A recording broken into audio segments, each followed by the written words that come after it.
Hey fellow YouTubers, Crossover Nerd here, and today I'm going to read you the second chapter of my fanfiction I've been working on.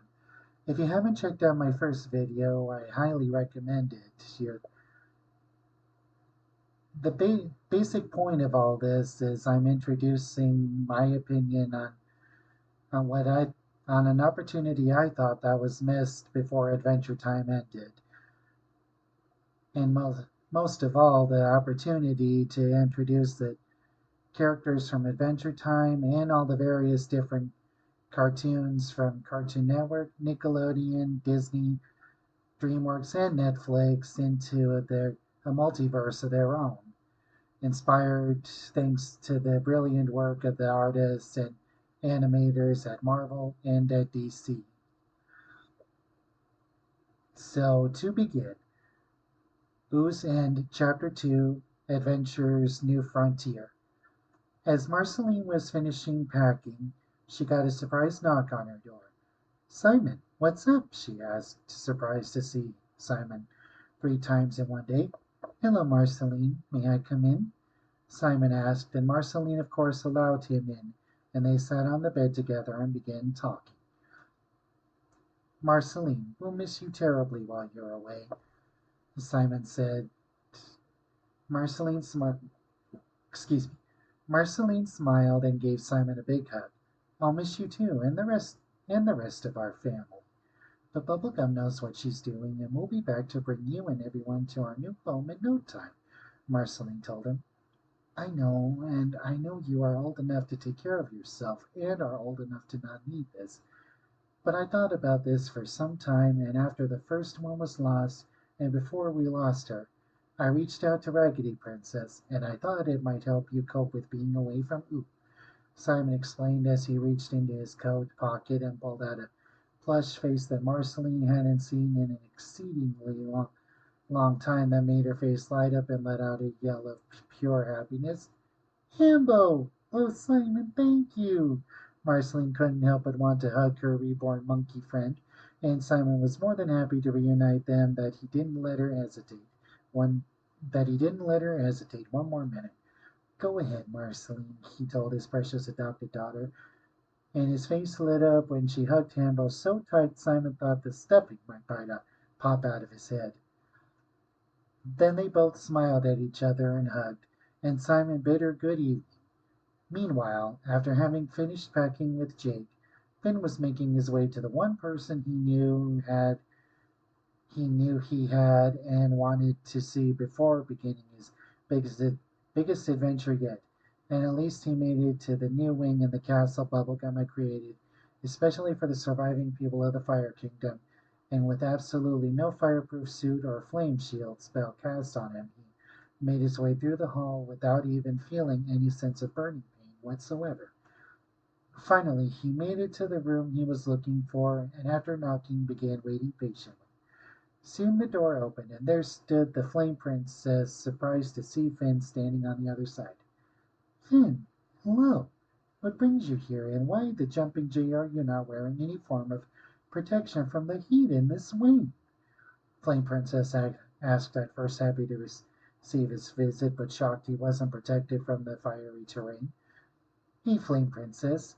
I had finished prepping for the trip tomorrow, and while it's hard to explain how I am able to survive in the Fire Kingdom wing without any protection, all I know is that I needed to see you before I leave." The princess was surprised by what Finn had said, and also confused. "What do you mean, Finn? Is there something wrong?" she asked in confusion. "No," Finn said at first, but then backtracked. "Well, nothing serious. It's just that I wanted to be able to have this chance to be with you before I leave, because if there is a chance that something could happen to me, I didn't want to leave Oooh without being able to express my love for you, Phoebe," Finn explained. Flame Princess was aghast by Finn's statement, and the fact that he had used her first name. It was something he had done a few times after they made up and got back together after his trick on her and Simon when he was still the Ice King and becoming increasingly confused, but also excited by what Finn was saying. "What do you mean, Finn? We got back together all those years ago and have been so since the apocalypse started, and what exactly do you mean by something happening to you while you're away?" I've seen you get in crazy scrapes before, and also seen you make it back with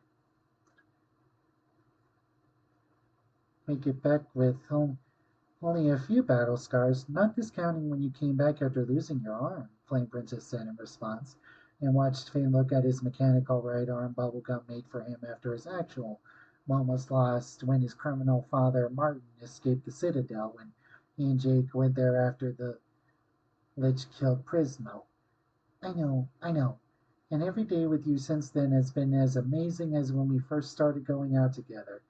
But after hearing what Bubblegum said earlier, and even though when we were younger I thought it would be cool to have a mechanical limb, losing my more dominant arm made me realize that even though I wanted this to be at a more special time, I can't afford to leave Oooh without having the chance to tell you this. And if I do tell you this, it is with the promise I won't be so reckless anymore for your sake, Finn explained. Tell me what are you doing? Flame Princess asked as Finn was now down on one knee and pulled a box from his pants pocket, which he then presented to her to reveal the most amazing and beautiful molten rock bracelet with a fire diamond like the one on her old favorite dress and the one on her forehead. This is really old fashioned, I know, but I can't live without you, Phoebe, and I want to be with you for as long as we both shall and will live, and want to give you a life that has more excitement and happiness than you could ever imagine. So, Phoebe, Queen of the Fire People, will you marry me?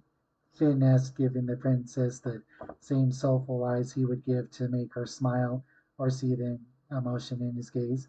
And the princess herself gave Finn the biggest smile he had ever seen with the same eyes and couldn't help but shout out the answer to him. Yes, yes, yes, yes, a million times yes. I will marry you, Finn the human. And with that response, Finn leaped into the princess's arms full of excitement, and they held each other for the longest time, and suddenly both felt a warm sensation around them both that started to grow until they both felt a sudden flash of light between them. When the light disappeared, Finn and Flame Princess were both so startled they let go of each other for a second before grabbing each other again in fear, and they suddenly realized that the princess's touch on Finn's body didn't give off any kind of pain. We should go see Princess Bubblegum, Flame Princess suggested. Definitely, Finn said in response. Soon Princess Bubblegum received a knock at her door. What brings you both here? Finn, aren't you supposed to be packing? Bubblegum asked in confusion and annoyance with Finn's relapse to a lack of focus. I know, but this is really important, Peepee. Bubblegum noticed the concern on both their faces and invited them into the lab.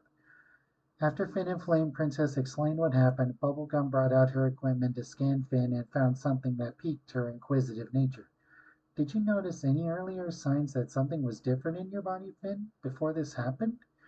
Bubblegum asked. Finn thought for a moment and remembered something after he and Jake brought Sweet Pea to Tree Trunks and Mr. Pig to race. Yeah, after me and Jake came back from the Citadel, I did start getting heat flashes for a while, only this felt hotter than normal, and I could feel incredible pain coming from my right arm step. Not normal muscle pain, but something moving up my right side from where the guardian blood drop landed after I first lost my arm. Then after you and Dr. Princess first looked me over and didn't find anything, I tried remedies Choose Goose got from Wizard City, which didn't help either. I tried what you suggested at the time before I built my tower to space, and seemed to stop till then. But then after I proposed to Phoebe, I felt it again. Now I don't know what to think.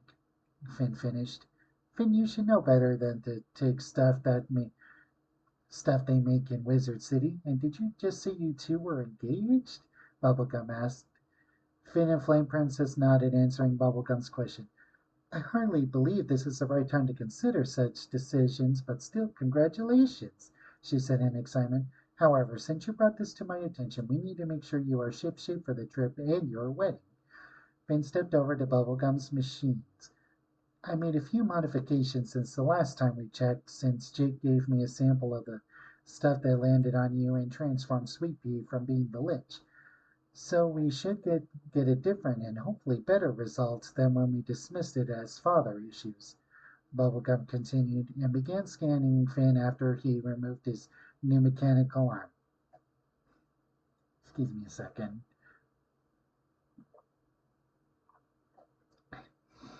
Had to get a drink of water. Soon the scanner reacted with results that concerned them all.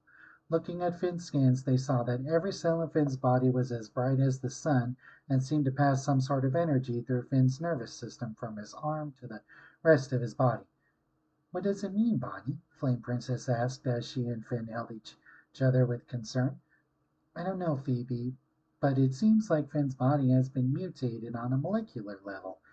How his body has been adapting to this change, I have no idea. For now, we are at least lucky Finn didn't melt or explode. We won't know anything else until we have more time to study this. In the meantime, Finn, maybe you should stay with Phoebe and prepare to plan your wedding when Marceline, Jake, and I have found us a new home, Princess Bubblegum suggested. They both looked at each other, thinking for a moment, and talked in private. Then they came with a unanimous answer. No. Excuse me, Bubblegum said in surprise. Phoebe, you know our futures depend on the success of this journey, and I can't leave you, Marceline, and Jake to do this alone, Finn argued. And as a princess of Oooh and your friend, if something happened to you guys with or without Finn, I couldn't live with myself.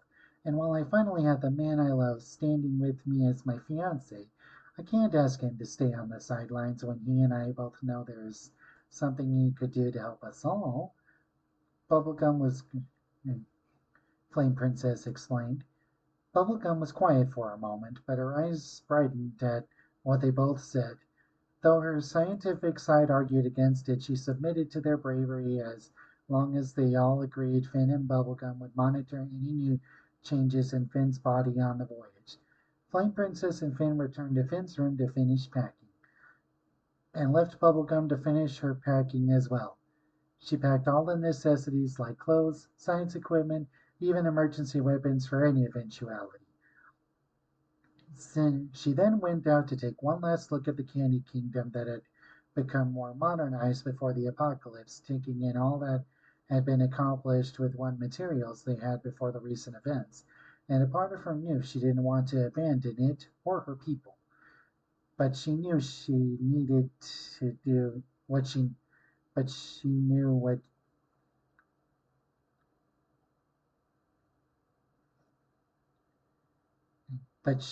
she needed to do. Lost my place for a minute there. And she then returned to her room with her bag so as to get an early rest for an early rise in the morning. Jake was packed but was having a much needed one last quality time with Lady Rainicorn and their adult pups. Jake, you know I fully support you being an adventurer, but what Bubblegum has decided, Lady Rainicorn started to say with concern. Jake placed each hand on the sides of her muzzle.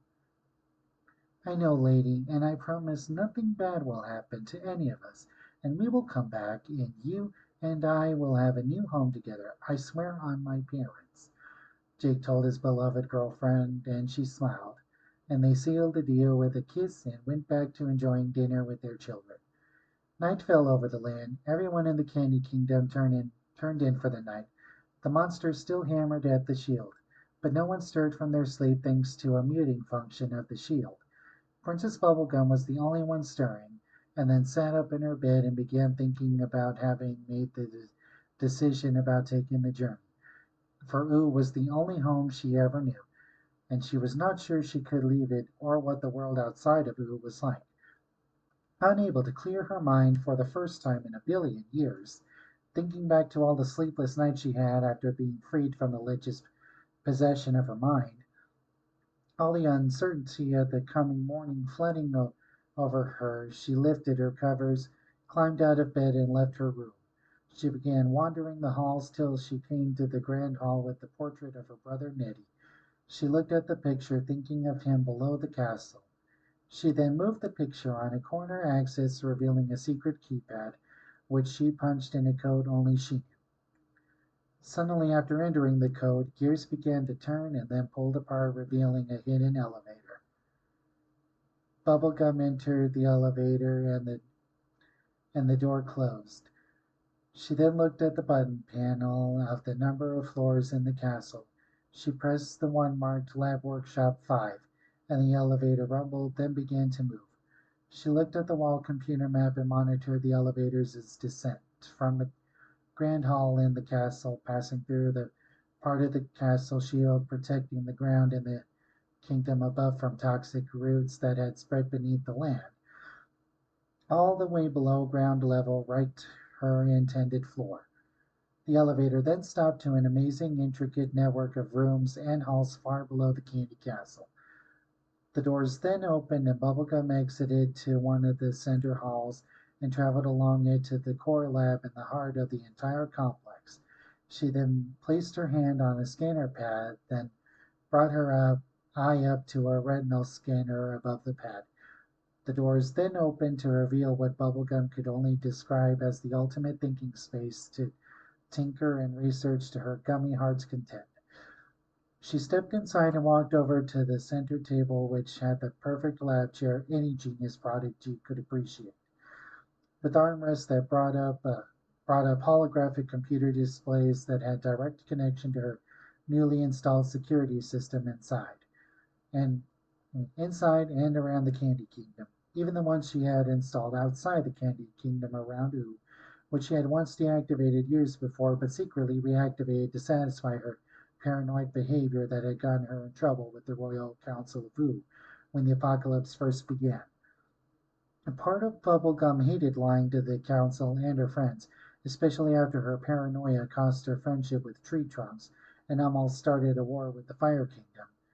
But she was unable to shake the feelings of distrust she had developed since she and Nettie first created the Candy Kingdom and were made worse after the Lich possessed her and her kingdom was taken from her by Lemongrab, the self-proclaimed rightful king of Oooh, as well as the very first war for all of Oooh between her kingdom and those of Ooh's royals who supported her and those who did not, backed by half of the demonic power of the Nightosphere. This part is from a role-playing group I started to help give me ideas for my story, which more detail we'll go into in a later chapter.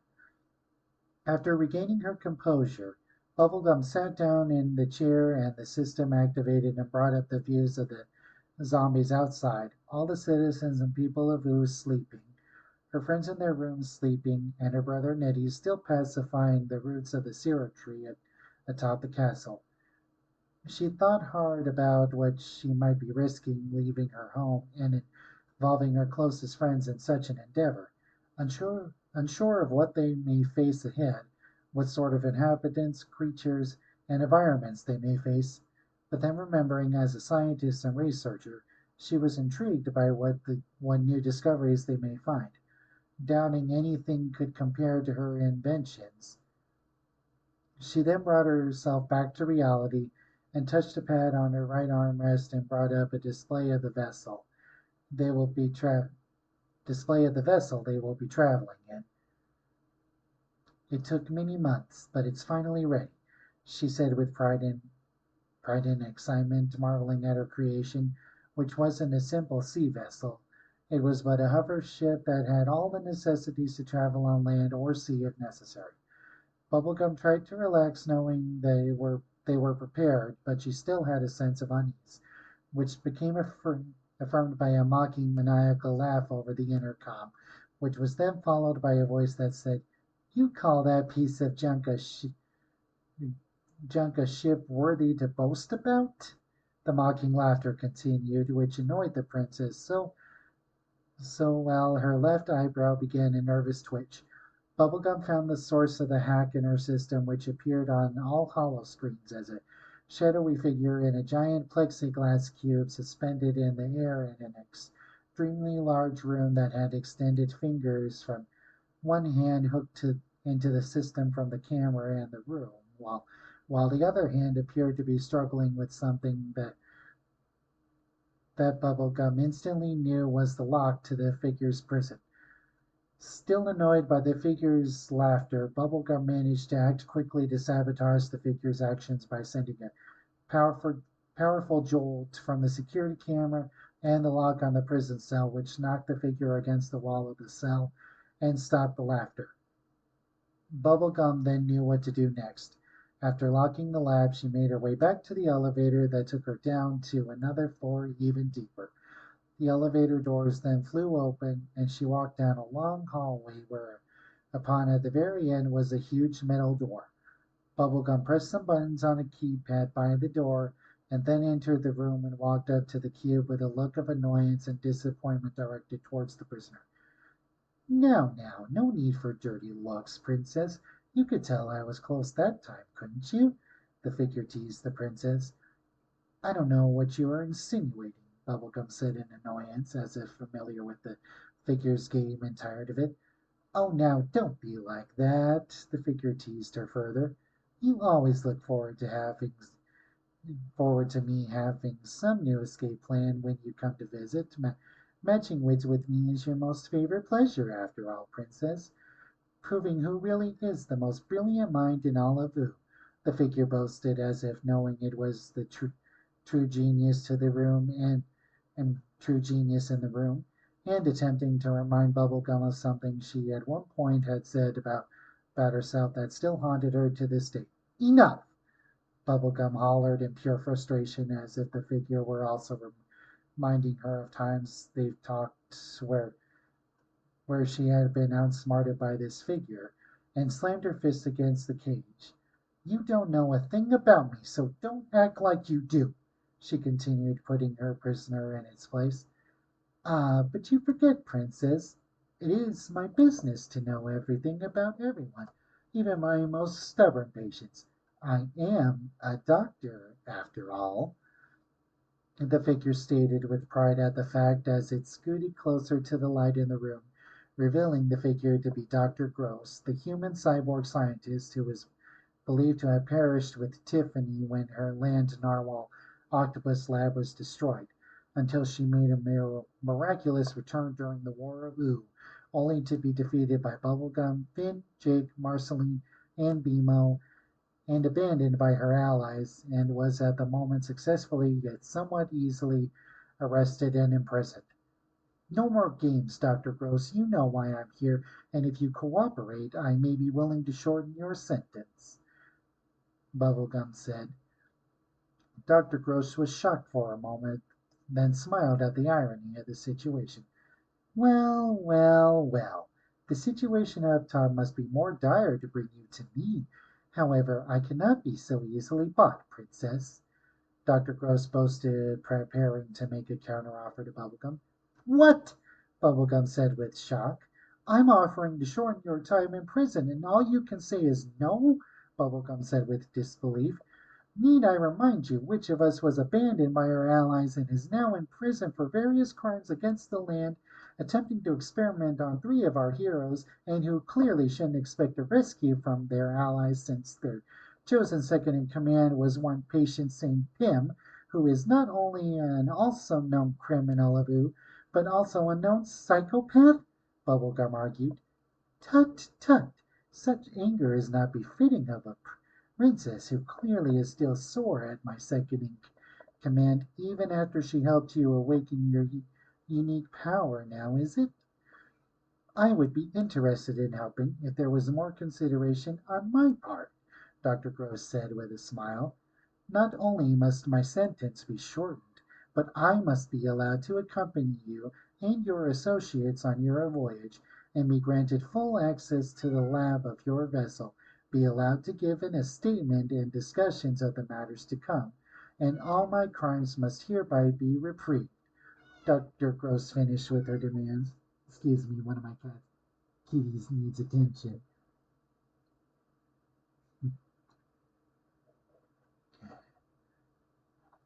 Dr. Gross finished with her demands. Bubblegum stood in silence, then stated, Excuse me? Dumbfounded by what her enemy was demanding. You can't honestly think I'm dumb enough to.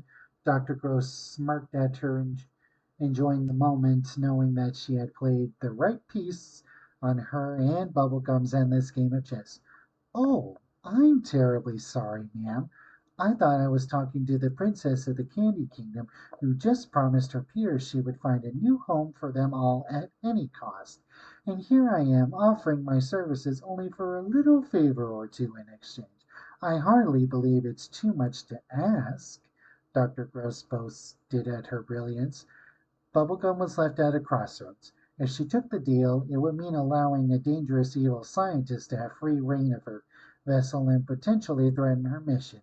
However, if she didn't take the deal, she wouldn't have Dr. Gross's access to whatever she and the remaining to where she and the to wherever she and the remaining humans lived, which could mean she wouldn't be able to fulfill her promise and the last humans on the planet could die, which left her with only one option. As much as she despised it, the princess knew what she had to do. Very well, Dr. Gross, you have my word. Everything you request shall be yours, Bubblegum said with disgust as she pressed a button on her arm gauntlet to open a small hole for Dr. Gross to stick out her hand, and Bubblegum reached out her hand towards Dr. Gross, and they shook on the deal. Excellent, Princess Bubblegum. I knew you'd come around, Dr. Gross said with wicked delight while smiling like a Cheshire cat. She then began telling Bubblegum about where the last humans on the planet are located, the course their ship will need to take starting from the river Marceline saw the last boat of humans leave, and about the robot guardian protecting the islands and how only she could deactivate it. Anything else I should know about, Doctor? Bubblegum asked, being on guard. Why, no, Princess, that will be all, Dr. Gross responded, and Bubblegum then left the room and the lab to try to get some sleep, but still looked over her shoulder as she went back to her room. She then threw herself on her bed face first into her pillow, debating what she had just done and what consequences may ensue. Soon the bigger picture reminded her why she needed to get some sleep, and she finally did. Finn was asleep with his bags ready for the trip and his metal right arm charging by his nightstand with an alarm for before sunrise when he heard a familiar knock at his bedroom door.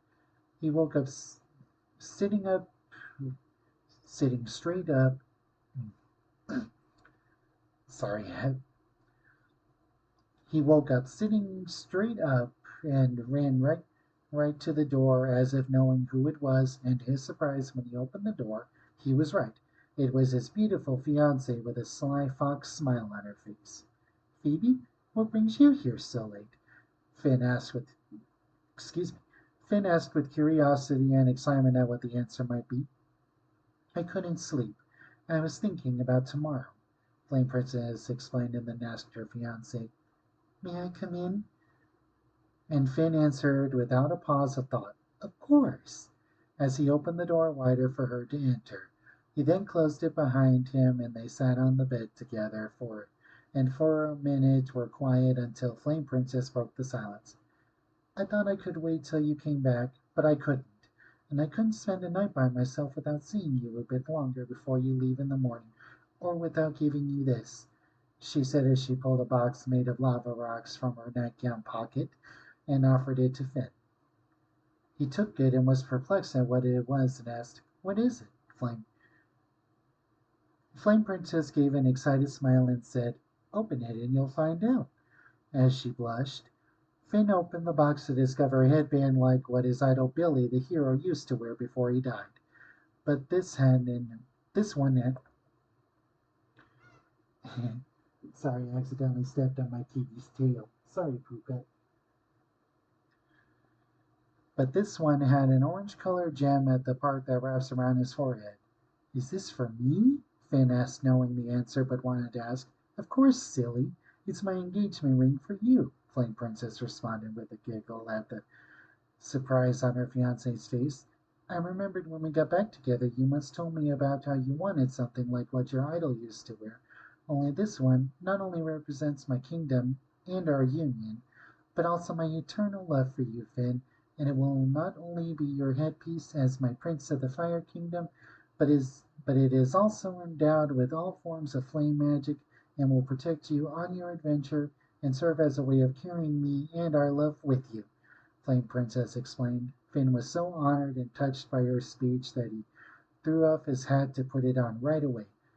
I love it, my princess, and I will never take it off, except for bathing, but will always wear it to honor the work you put into creating this wonderful gift for me, to honor our flame kingdom, and to honor my eternal love for you, Phoebe. Finn stated as a tear of happiness went down his left eye. A tear ran down Flame Princess's left eye as well, touched and moved by what the love of her life said, and the two embraced each other. But I didn't get you an engagement gift yet, my princess, Finn said with regret. Oh, Finn, you already did when you proposed earlier, Flame Princess said, laughing a little at Finn's forgetfulness as she held up her left arm with the bracelet he proposed to her with. I guess I did. Silly me, Finn said. He noticed Flame Princess was about to get ready to leave the room, but Finn grabbed her right arm before she could go. Before she could. Please don't go, he said to the love of his life, and continued to then say, will you spend the night with me, Phoebe, my Flame Princess, my fire angel? Finn said with so much hope and devotion in his voice that Flame Princess looked at him with big black eyes, as if getting the question she had been waiting for, and held his face close to hers to then say right to him directly, absolutely. And the two shared a long, passionate kiss and held each other for what seemed like forever, and then placed both their heads on Finn's pillow and continued into a night full of passion. Unbeknownst to the young happy couple, a stretched out ear belonging to the very nosy Jake was wiggling its way back to Jake, who couldn't help but be proud of his younger brother, Finn, and happy he and Flame Princess made plans for the future. At the same time, it made him realize that in the 30 years he still felt like the same immature dog that used to live in a treehouse with Finn. He had also realized what his oldest son, Kim Kil-wan, said all those years ago was true, and that given the new times, being an adventurer was not a real profitable career. It was then he remembered something he knew just where to go next. Sorry, let me say that again. It was then he remembered something and knew just where to go next. You came to the right place, Jake, Jake's brother Jermaine said as Jake was standing outside his bedroom door. If there's one endless supply I have, it's of Mom and Dad's old junk. But I for sure have what you need. I even made double sure to organize carefully so it wouldn't end up lost in the box of cursed ones. And I know Mom and Dad would want one of us to have it, and I have a feeling they'd be proud that you will, Germaine said as he gave Jake the same wedding ring their mom had before she died. Thanks, Germaine, you rock, Jake said, hugging his brother. Jake then stretched himself down the hall back to his and Lady Rainicorn's room and found her out on the balcony. Lady? Jake asked as his loving rainbow unicorn girlfriend returned to see him. Jake, where have you been? She asked him. Well, Jake started to say, I was doing a lot of thinking about what King Kilwan said a long time ago, and an adventurer really isn't a viable career. And right here, right now, I make a promise to you, Lady Rainicorn, after you, our pups, and everyone else is in a safe new land, I will get a real job and be a dog you can be proud of, Jake said with promise in his voice. That is, if you'll have me?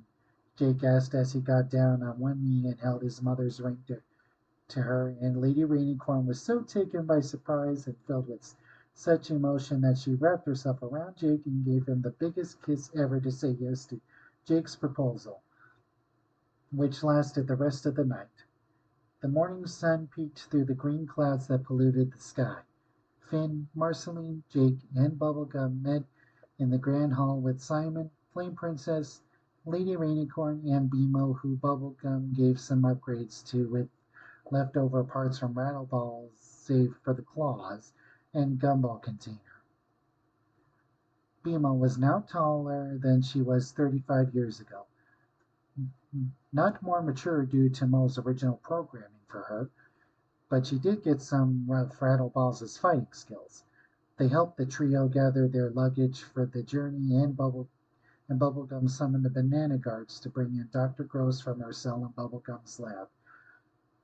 Are we certain we can trust her, Princess? Finn asked, while keeping a close eye on Dr. Gross. Yeah, remember what she tried to do to me and Finn last time? Jake added.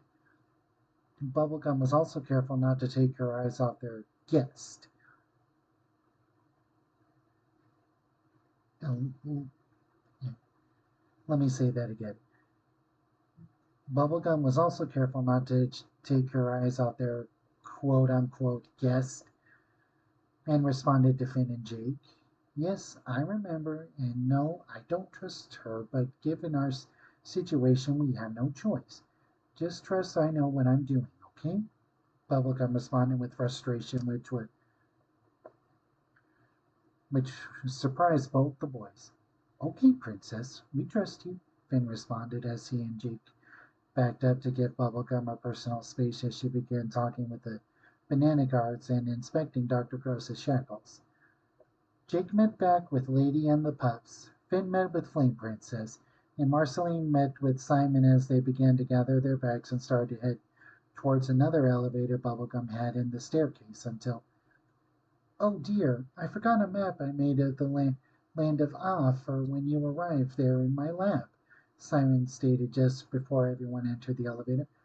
No problem, I can get it for you, Marceline offered. No! Simon shouted and then backtracked his outburst. What I mean, Marceline, is that there is a bunch of old junk on my work table. I'm worried you might have trouble finding it in the mess is all. Marceline laughed a little and responded, don't worry, Simon, I can manage.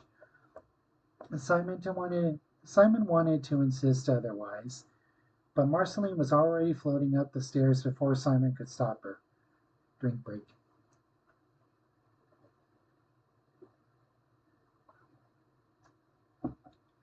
Now, where was I?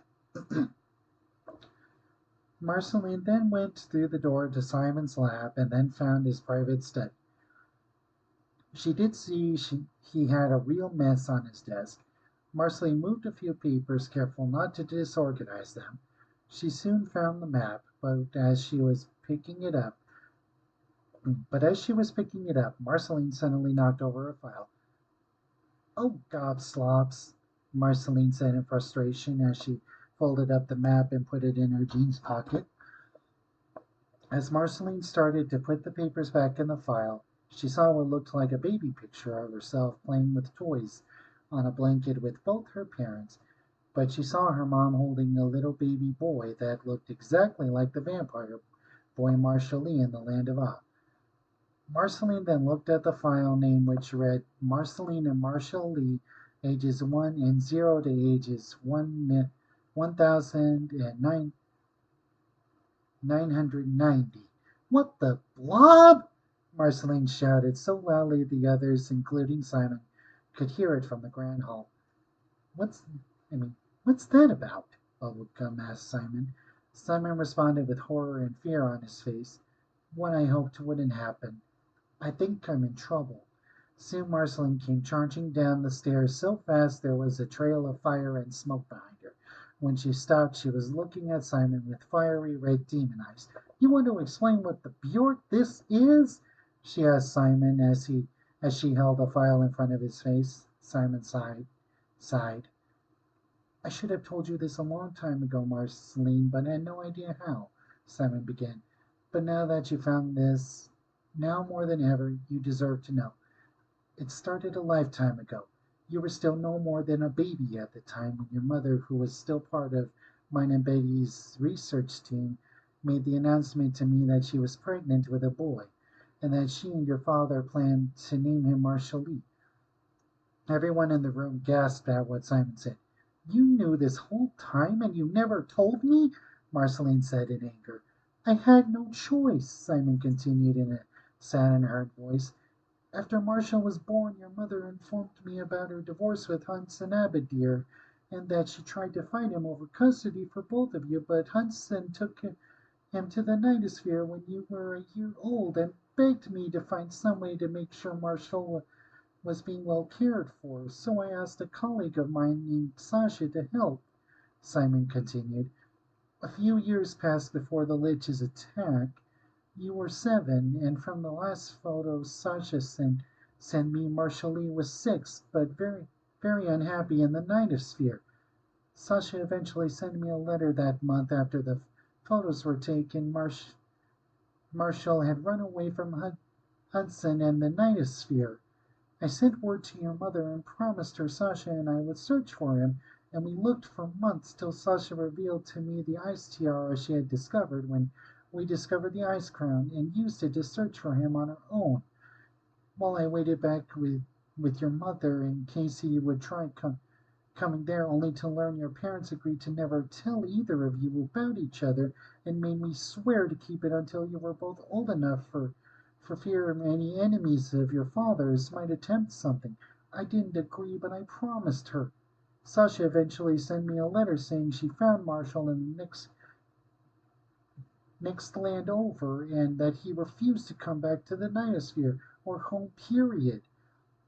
Everyone was silent for a moment, and then Marceline asked, "And why didn't you or mom or dad try to get him back?" Simon explained with guilt written on his face. "Mother and I tried. We even made a plan to find him and Sasha, even without help from your father, because he believed Marceline needed to learn to appreciate him. But before we could take the trip, the crown started to take over my mind, and the Lich began his attack. And in the aftermath, when I finally found you and heard what had happened to your mother, I had to focus on keeping you safe." Simon then finished his story. "Last contact I received from Sasha at the time, she informed me that she and Marshall Lee were safe, but she was becoming possessed by the ice tiara she found, like I was. And I was so lost in trying my best to keep you safe, I didn't hear from her again until we both thought you would both be cared for by your father. But I found out that he raised you two separately and traveled between our land and the land of Ah." Simon was then silent, and so was the whole room.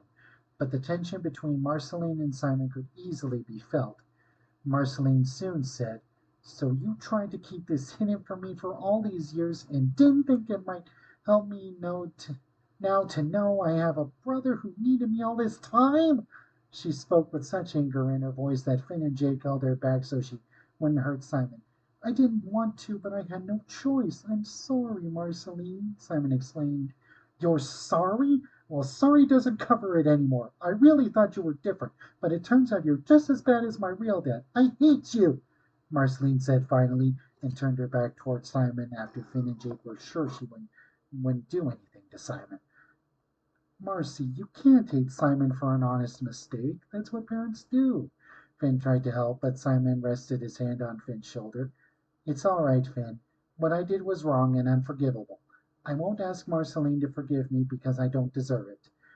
The important thing is we know Marshall is still okay and there is a chance of saving him and the others in Ah. Just keep each other safe is all I will ask from now on," Simon said with sadness, but understanding how hurt Marceline must be. And he then left the room back to his study. My, such tension, even though the world is ending," Dr. Gross gloated at the drama. "Oh, be quiet," Bubblegum responded and then asked Marceline, were you able to find the map?" Marceline looked at her friends and pulled the map from her pocket to give to Bubblegum. "Perfect. We better go before we lose daylight," Bubblegum said as they all loaded into the elevator. When they reached the cave below the castle and Bubblegum's new lab, everyone began adorning their hazmat suits Bubblegum had made some time back. Everyone could see some damage from the other side of the shield start to create small toxic veins and small spots on the cave wall. Soon Bubblegum pulled a lever and a set of doors opened under the ground, revealing a rocket sled vehicle and a set of tracks beneath it, leading to their next intended destination. Once everyone was loaded in, Bubblegum started the engine and pulled the brake lever, and they were off like a shot. They were moving so fast no one could tell where they were going except for Bubblegum, who had a map on a screen in front of her. Before too long, they were starting to near their destination, and Bubblegum pulled the brake lever, slowing them down to a stop. And there, before them, some lights were activated by a motion sensor to reveal the heroes' mode of travel. Bubblegum, Marceline, Finn, and Jake's bags were loaded in, and as Finn and Jake said their goodbyes to their fiancés, Bubblegum and Marceline, along with Dr. Gross, who the guards released from her shackles, started making their way on board. It isn't too late, Bubblegum said to Marceline. You could call him on the monitor before we go to make things right and say your goodbye, Marcy. Bubblegum finished. Marceline looked at her and said, "There isn't anything more I have left to say to him. Frankly, I don't care if I never see him again," Marceline said in response. "Suit yourself," Bubblegum said. Finn and Flame Princess were locked in a long, passionate kiss that Bubblegum had to get his and Jake's attention to their uh, attention on. And let me start again. Sorry about that. Finn and Flame Princess were locked in a long, passionate kiss that Bubblegum had to get his and Jake's attention on their wrist communicators. "We need to go now, boys and girl," Bubblegum said. "Right, we're coming, Bubblegum," Finn said. "I promise I will be back in your arms before you know it, my love." He then said to Flame Princess. She couldn't help but blush. "You be strong, okay, Finn?" Flame Princess told him. "I promise," he said. He then turned to Bimo and Jake and asked, "Ready for our biggest adventure yet?" "Yeah!" they both shouted, and the three of them climbed aboard and watched Flame Princess, Lady Rainicorn, and the Banana Guards ride back to the castle basement as their ship started rising to the surface. Soon a set of doors above them opened to the shore by the river they planned to start at, which was now as polluted as the rest of the land. Once the airship was safely sterilized, they began removing their biohelmets. "Well, Dr. Gross, time to hold up the first of your end of the bargain," Bubblegum said to Dr. Gross. "But of course, dear Princess," Dr. Gross responded as she entered a set of coordinates. Finn, Jake, and Marceline were confused. Excuse me, allergies. They then took Bubblegum aside for a moment. Finn then asked, "What bargain are you talking about?" "Yeah, you didn't do something crazy like make a deal with Dr. Gross, did you?" Marceline asked. Bubblegum looked at them with guilt on her face and excuse me. Bubblegum looked at them with guilt on her face and said, "I had to, guys. She knows where the remaining humans are and how to safely get there." The group was shocked at what Bubblegum said. Then Jake then asked, so what did you promise her in return? Not your kingdom, I hope." "Of course not," Bubblegum responded in frustration and continued to say, "I just promised her prison time would be shortened and she would be included in discussions of the mission and be allowed into my lab and to be here as well as being saved with everyone else when it's all over," Bubblegum finished. "Can we really trust her, though?" Finn asked. Bubblegum turned to keep an eye on the quote unquote good doctor and said, "We don't have any other option. We all will just have to keep a close eye on her. Agreed?" They all put their hands in the center and said quietly, "Agreed." Unbeknownst to the travelers, after putting in the coordinates, Dr. Gross cleared the monitor screen as they were talking and began entering a strange code that only she knew to be activated when she chose to. Without realizing, Bimo saw what she was doing and asked, "What's all that for?" Dr. Gross looked at her and said, "Nothing for you to worry about," as she briefly turned Bimo to a minute restart. And then she went back to the map screen as she saw the travelers returning and said, "As promised, the way to our first destination."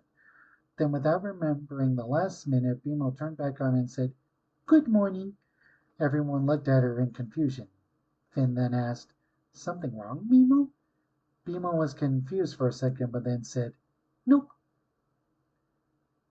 "Okay, then, time to go, everyone," Bubblegum said, and then activated the ship, and they were soon on their way along the river and out to sea, and the once beautiful, now contaminated beach of Oooh was soon out of sight. "Oh, we're passing where President Porpoise and his Ocean Committee live and have their debates. Can we check on them?" Jake asked. Bubblegum stared at him in confusion. "President who?" she asked. Jake was shocked. "You know, President Porpoise, president of the ocean, porpoise friend to every sea creature, Everyone in Oooh knows him, right? Jake looked to Finn, Marceline, and Bimo for help. Marceline and Bimo nodded. Yeah, Finn agreed. Jake video chatted with him for years, and once we and Banana Man had to help his committee when he disappeared before Vice President Blowfish could try to take over and ban all surface dwellers from visiting, Finn explained. Bubblegum looked to Dr. Gross in a brief moment of confidence, hoping she wasn't the only confused one. In surprise and relief, Dr. Gross shook her cyborg head and shrugged her mechanical shoulders in confusion.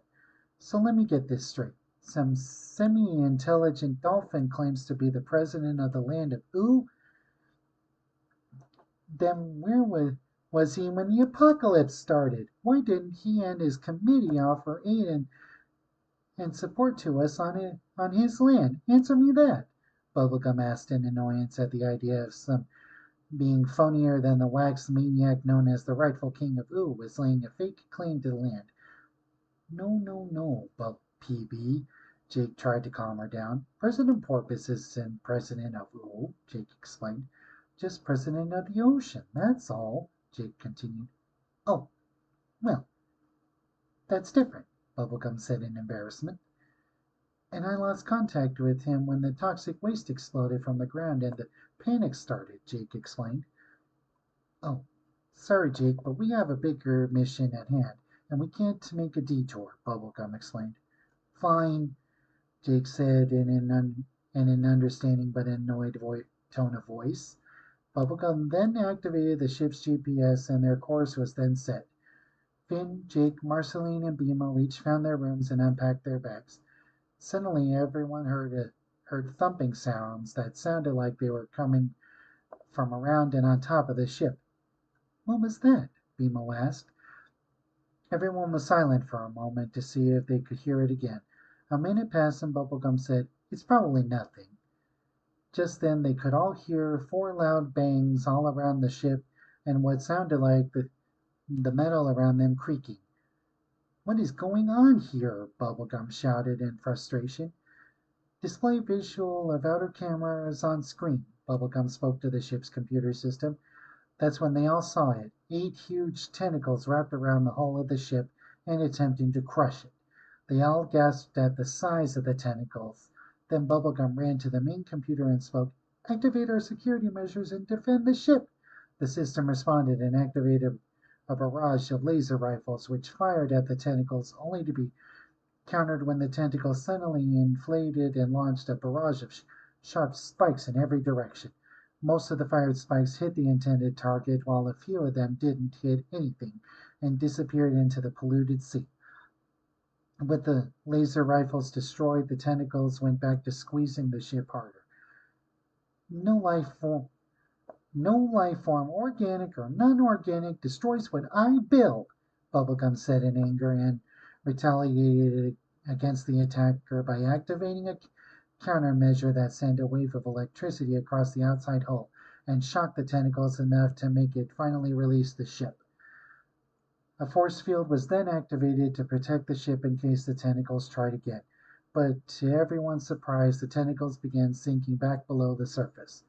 With the attacker gone, Bubblegum set the ship on autopilot, and the ship took off with blazing speed. And a secondary command kicked in and began repairing what was broken on the outside of the ship. The weapons were repaired, the spikes were removed, and the dents caused by the tentacles were reshaped back to normal. Everyone then went to their rooms except for Bubblegum and Dr. Gross, who made their way to the ship's lab where Bubblegum showed Dr. Gross around. This is where we will be discussing things on this voyage. Your workstation will be here, Bubblegum explained as she pointed to the end of the counter and then proceeded to use a built-in touchscreen computer to draw a line that showed only a small half of the table for Dr. Gross to work at in an attempt to assert her dominance over her prisoner. However, Dr. Gross's response to her was, Much obliged, Princess Bubblegum. This space will be quite sufficient, which agitated Bubblegum, as Dr. Gross could tell. But Bubblegum regained her composure, remembering having no alternative, and brought up a holographic display of their course. Now, where exactly are we going, and what sort of complications can we expect? Bubblegum asked. Dr. Gross then started to explain. Ah, yes. Well, now we are heading to a chain of 4 islands that were colonized by our ancestors, led by Two Bread Tom after escaping your incredibly dangerous land of Oooh, and settled on Founders Island, which was a technological paradise. Dr. Gross began to swoon.